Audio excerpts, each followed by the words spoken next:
Well, from 2000 to 2006, about 3 million Americans became new homeowners thanks in part to easy credit. As a result, mortgage debt in this country rose from $6 trillion in 2000 to $13 trillion in 2006. And as we're all watching today, that boom has been followed by a very big bust. Joining us today with more on where we stand in this current real estate crisis is attorney and real estate entrepreneur Jim Randel of Rand Real Estate in Westport. He's written a brand new book, The Skinny on America's Foreclosure Crisis. Jim, always good to have you on the program. Thank you. Good to be here. A clever little book, really boils it down in a very simple fashion, and I'll show people. I mean, you really do. When you say the skinny, little stick figures actually illustrate the point. Yeah. Why the book? Why do you want to write the book?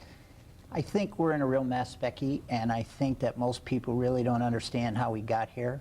And both in terms of historically looking back, how the heck did we get here, and prospectively, how can we avoid getting here in the future and or wriggle ourselves out of here. You know, it's a really good point. I mean, is this essential so we don't make these mistakes? Future home buyers don't make these mistakes again. Yeah, it's very important for the home buyer to understand the last 5-6 years has been just kind of the boom boom mentality. Anything goes, debt was easy, 100% financing. That's not going to happen again in the near future.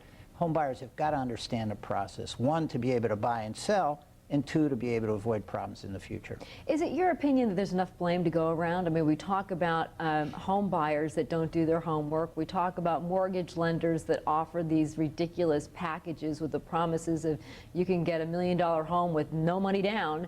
Right. Oh, and you work a freelance job. That's okay. Right. I mean, do you think there's enough blame to go around in this mess? There's blame there at every link in the chain. It's a perfect storm, really, what happened. Right from the home buyer who really didn't understand what he or she was signing, the real estate agent, the mortgage broker, the attorneys could have done perhaps a better job explaining, the lenders, the people who bought the mortgages, the investors who didn't do their homework buying the mortgages. A lot of blame to go around. Here we are. We've got the Federal Reserve putting new regulations for the mortgage industry, specifically mortgage lenders, in place.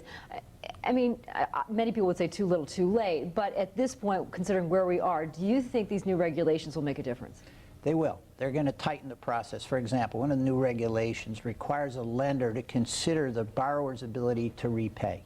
So the lender has to make a decision, yes, this borrower can actually pay this mortgage, and or the lender is going to have some liability or exposure. That hasn't occurred at all in the last 3 or 4 or 5 years, so it will make a difference. Yeah, let's talk about some of these loans that were available to people. I mean, one, for example, I don't know if it's a nickname or it's an industry name, the Ninja loan, for example. Right.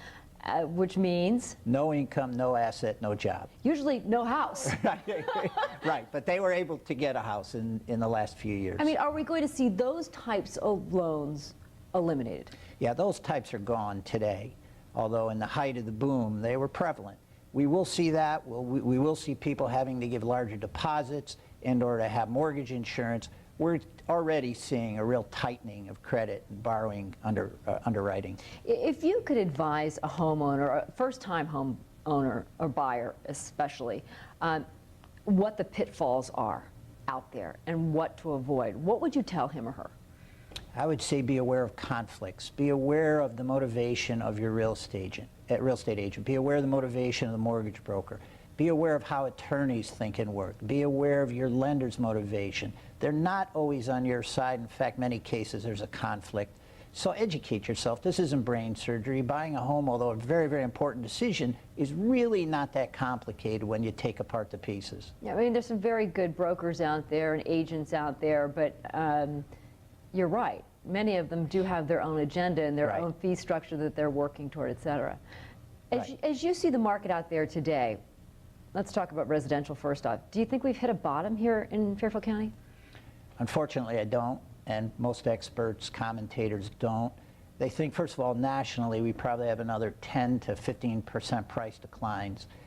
Fairfield County, which used to be immune in most people's minds to the national trends, is not.